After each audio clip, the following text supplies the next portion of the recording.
আজকে আবারও চলে এসেছি একটি দুর্দান্ত স্বাদের নাস্তার রেসিপি নিয়ে। এই নাস্তাটি দেখতে যেমন সুন্দর, খেতে অসাধারণ। Welcome back to my channel Naz Falak কিচেনে আপনাদের সবাইকে স্বাগত। তবে চলুন বন্ধুরা, এই নাস্তাটা কিভাবে বানাই দেখে নিই, আর প্রথম থেকে শেষ পর্যন্ত দেখার অনুরোধ রইল। বন্ধুরা স্কিপ করে দেখবেন না, আর প্রথম থেকে শেষ পর্যন্ত দেখার অনুরোধ থাকলো। তো বন্ধুরা এখানে দেখতেই পাচ্ছেন আমি সমান সমান করে এখানে আটাও নিয়ে নিচ্ছি, আবার ময়দাও নিয়ে নিচ্ছি। একেবারে সমান করে নিতে হবে। আপনারা চাইলে শুধু আটা দিয়েও তৈরি করে নিতে পারেন, আবার ময়দা দিয়েও তৈরি করে নিতে পারেন। দিয়ে দিচ্ছি স্বাদ মতো লবণ, দিয়ে আমি জল দিয়ে আমি একটি ডো তৈরি করে নিচ্ছি। আমরা যেভাবে রুটি পরোটা করি সেই ডোটা তৈরি করে নিচ্ছি। দিয়ে আমি ঢাকা দিয়ে দিলাম, আর এদিকে আমি পুরটাকে তৈরি করে নিচ্ছি। আর এখানে দেখতেই পাচ্ছেন আমি বেরেস্তা করে নিয়েছি, পেঁয়াজটা, শুকনো লঙ্কা আর লবণ দিয়ে মেখে নিয়েছি। নিয়ে আমি সেদ্ধ আলুটাকে আমি মেখে নেব। খুব ভালো করে আমরা আলু সিদ্ধ যেমন করি সেইভাবে মেখে নিতে হবে।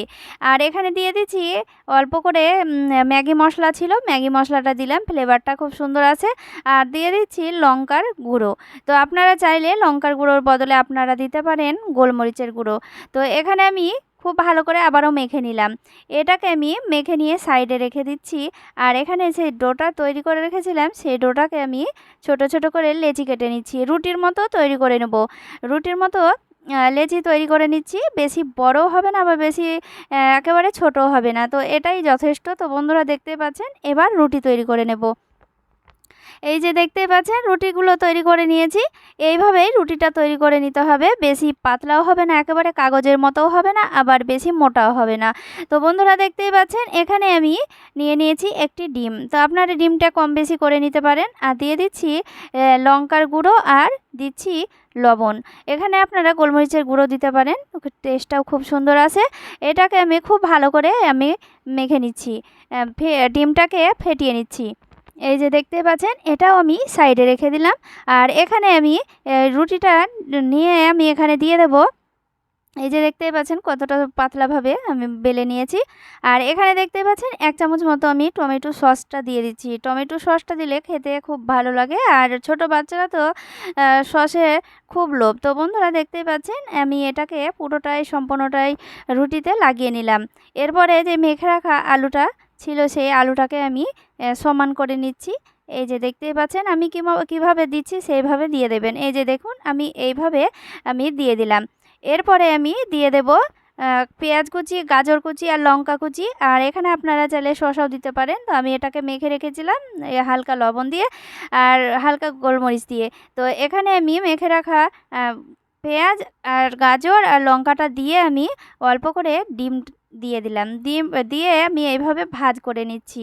তো এইভাবে ভাজ করে নিলেও খুব সুন্দর একটি, এই যে দেখতেই পাচ্ছেন, আর ভেতরকার পুরো বের হয়ে যাবে না। খুব ভালোভাবে এইভাবে করে নিতে হবে, পুরটা ভরে নিতে হবে। তো দেখতেই পাচ্ছেন তৈরি হয়ে গেল, এটা বেলার দরকার নাই। তো বন্ধুরা দেখতেই পাচ্ছেন এটা এবার আমি নিয়ে আমি ডিমের গোলাটা থালে নিয়ে নিয়েছি, নিয়ে আমি চুবিয়ে নিচ্ছি। এই যে দেখতেই পাচ্ছেন ডিমের গোলাটাকে চুবিয়ে নিয়ে আমি এবার তেলটা গরম করে নিয়েছি কড়াইয়ে, হালকা আঁচে ভেজে নিতে হবে। তো বন্ধুরা দেখতেই পাচ্ছেন এখানে এই নাস্তাটা ভাজতে বেশি তেলও লাগে না, একেবারে অল্প তেলে এই নাস্তার রেসিপিটা তৈরি করা হয়, ভাজা হয়। তো বন্ধুরা দেখতেই পাচ্ছেন আমি কিভাবে এই নাস্তাটাকে তৈরি করে নিচ্ছি, সেইভাবে আপনারা তৈরি করে নেবেন, খেতে হয় দুর্দান্ত। তো দেখুন এইভাবেই আপনারা নাস্তাটাকে ভেজে নেবেন। এই যে দেখুন পুরোপুরি কালার চলে এসেছে, আর খুব সুন্দর একটি নাস্তা। এই নাস্তাটা খেতে বন্ধুরা স্যালাডেরও স্বাদ পাবেন, আলু সেদ্ধরও স্বাদ পাবেন। খুব সুন্দর একটি নাস্তা। বিকেলের সময় এই নাস্তাটা থাকলে দুর্দান্ত হয়, খেতে খুব ভালো লাগে, আর বিকেলের সময়টাও খুব সুন্দর কাটে। তো বন্ধুরা দেখতে পাচ্ছেন এখানে আমি এই পরপর আমি 3টে করেছিলাম, তো 3টে আমি ভেজে নিয়েছি। এই যে দেখুন বন্ধুরা এইভাবেই আপনারা বাড়িতে অবশ্যই তৈরি করবেন। আর আমার চ্যানেলে নতুন বন্ধু হয়ে থাকলে প্লিজ সাবস্ক্রাইব করে পাশে থাকবেন, আর আপনারা পাশে থাকলে আমিও অবশ্যই আপনাদের পাশে থাকবো। তো আর আমার যে সকল বন্ধুরা আমার পাশে আছেন তাদেরকে অসংখ্য অসংখ্য ধন্যবাদ জানাই। এই তো দেখতেই পাচ্ছেন রেডি হয়ে গেল নাস্তা রেসিপি। এই নাস্তা রেসিপিটা ভালো লাগলে অবশ্যই লাইক কমেন্ট শেয়ার করবেন, আর ভালো লেগে থাকলে, বেশি ভালো লেগে থাকলে আত্মীয় স্বজনকে, বন্ধুবান্ধবকে শেয়ার করে